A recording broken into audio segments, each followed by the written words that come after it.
Hello everyone. I'm gonna chat a little bit about a temporary fix for the nuclear setup that Random Potato presented in his 100% uptime VacNukes video. So basically I followed that video and set everything up here.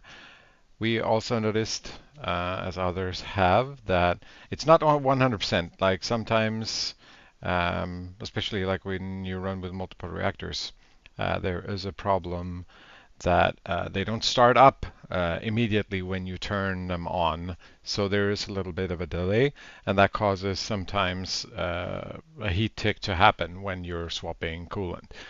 Which means that heat will increase. And if you don't have a protection for that, your reactors will blow.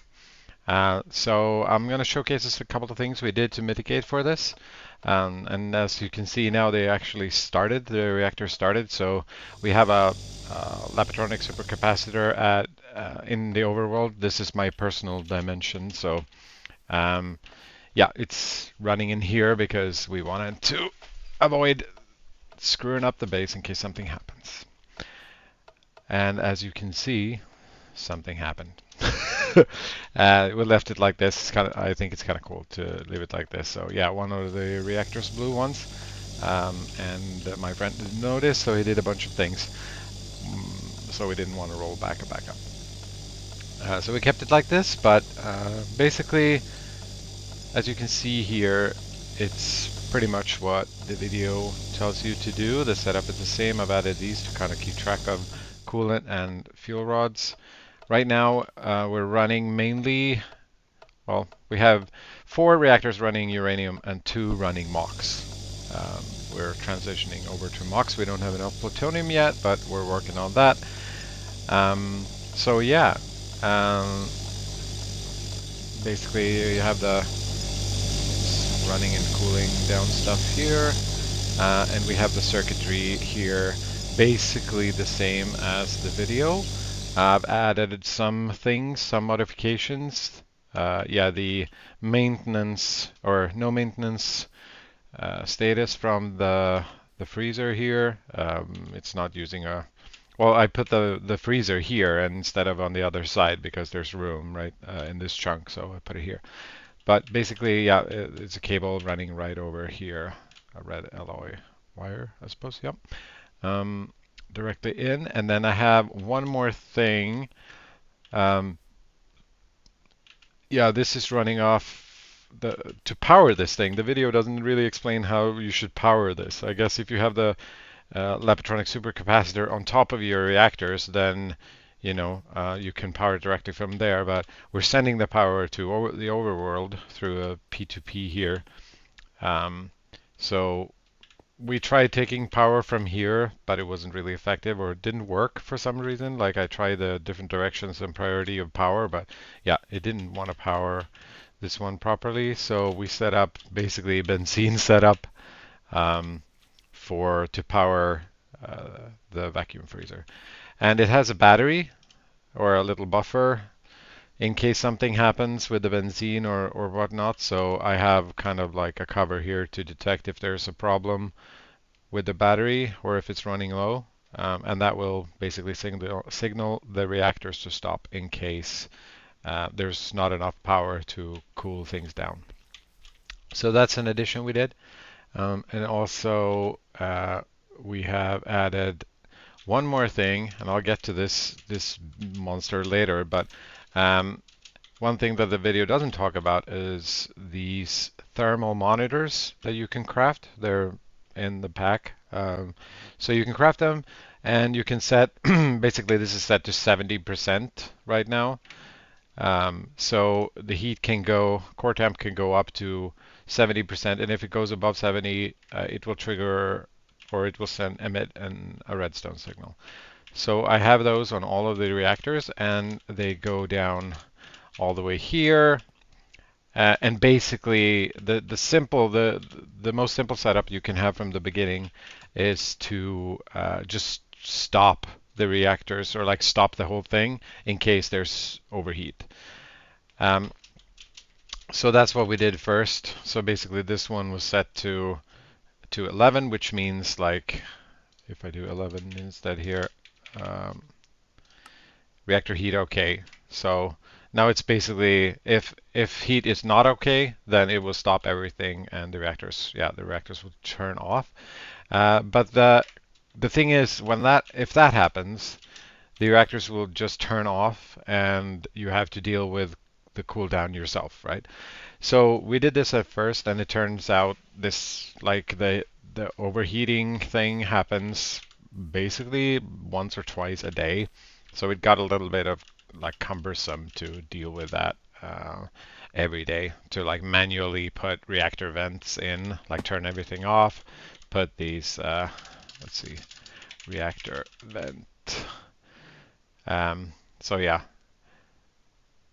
we yeah, so you have to basically put them in and wait a little bit, cool them down, and then it's safe to start again. So what I did was to automate this whole cooldown process. Because it's basically you just have to put reactor heat vents in, wait until it cools down, and then you put fuel back in or coolant back in, and then you can go again. So what I did was that this thing here is basically an automated cool down process. So it basically takes the same kind of signal, 12 here. This is the starting point, and as you can see over here, I put that here. This 11 over here, it's like inverted, so it can go directly into the circuitry that turns off the reactor. But I actually want a signal to start act on when there is a problem. So yeah, inverted, so to speak. So there's no signal when everything's fine, and I get a signal if we're in overheat mode, or when at least one of the reactors are overheating. So we get a signal here, and I'm going to take it from the beginning, step by step. So the most important thing is to shut off the reactor. So we have an RS latch here, and right now it remembers that everything is okay. So it's emitting the signal that everything is okay, and 13 is the one that is here. I'm going to put it back, and that's like reactor vent okay, which like vent and heat. So it's both, right? The reactors are fine, and we're not in cooldown mode or venting mode. So yeah, 13 is being reported, which means we're all good. But if overheat comes in, this will light up, and it will turn this off. So the first thing that happens is that the reactors are being turned off because this is being sent here, and yeah, this is turning off the reactors. So that's the first thing that happens. And then the next thing is that we wait a little bit. I set this to 32 ticks, which might be somewhat aggressive, but I figure that we want to make sure that the reactors are stopped before we initiate the cool down process, so to speak. So we have a little bit of a delay here. And then, well, yeah, I put a counter here so we can track how many times this happens. Right now it's at 16, so since I built this, it's basically done the automated cooldown thing like 16 times, which is kind of good to know that it happens and that it works, and it's very hands-off. But yeah, the more important thing that happens is that, yeah, this will light up and it will trigger this item importer. So as you can see, we have two towers of things. So the whole algorithm that we're going to do now is basically, okay, the reactors are full of coolant and fuel. I want to take all the fuel out.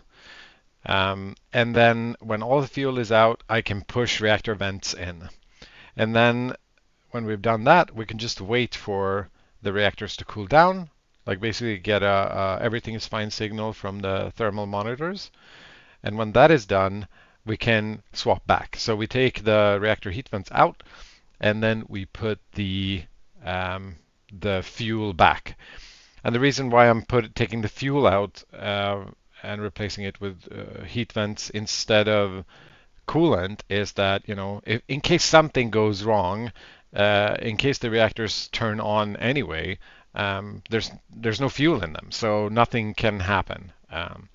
So even though there's more fuel, there's like 40 fuel slots, basically 40 quad rods in this case, and 14 coolant slots. Like it would be less of vents to put in if we would replace coolant instead. But to be on the safe side and to cool down quicker, we replace the fuel instead. So we take all the fuel out, we put the vents in, we wait, and then we take the vents out and we put the fuel back, and then we're good to go again.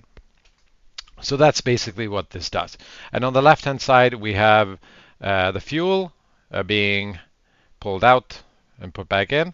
And on the right-hand side, we have these reactor vents that are being pushed in and then taken out.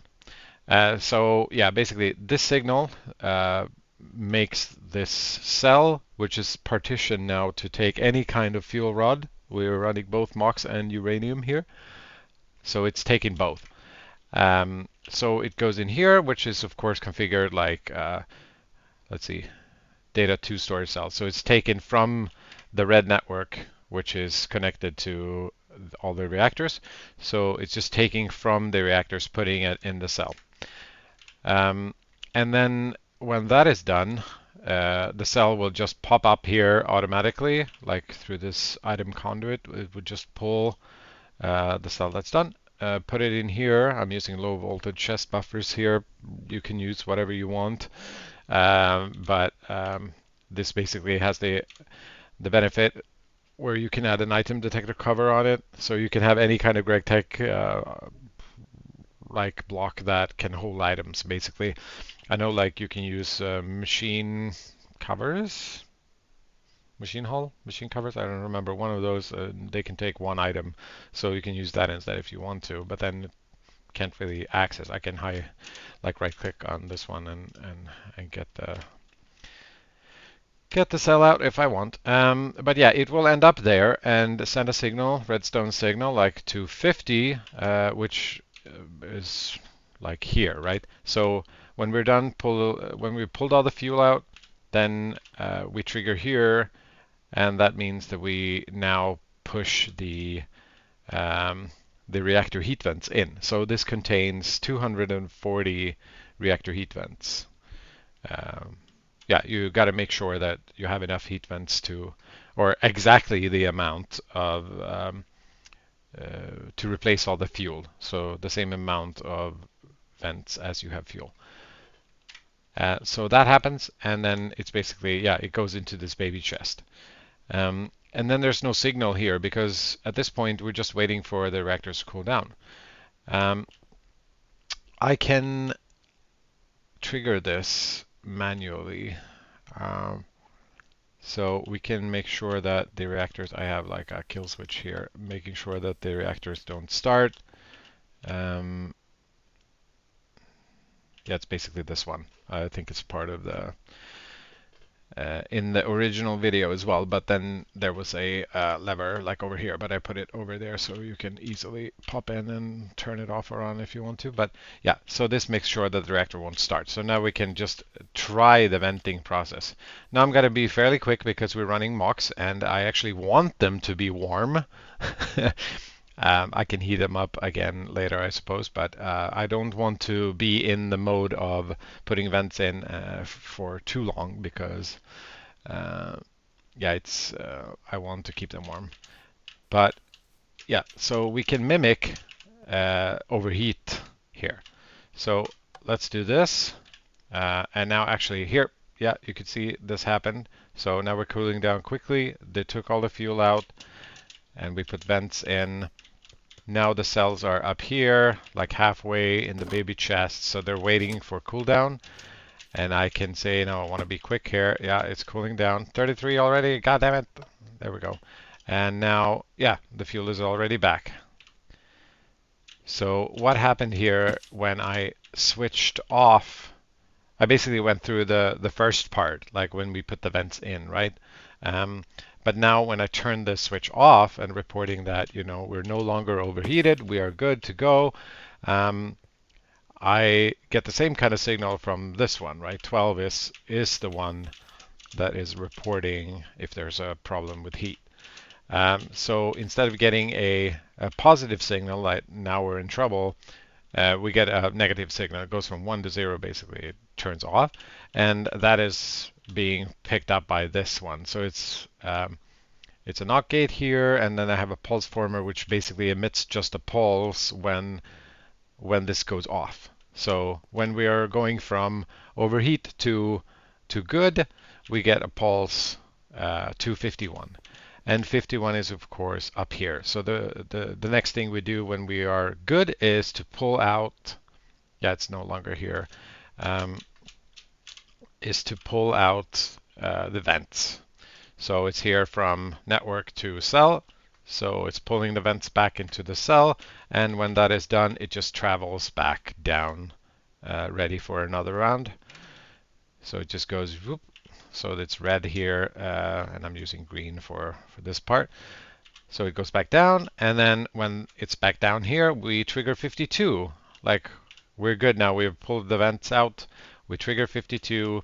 52 triggers this, like the cell, to go up here, which empties the fuel from the cell back into the network, which means it's being pushed back to the reactors. And the same thing happens when that is done. The cell goes down all the way to the bottom and ready for another round.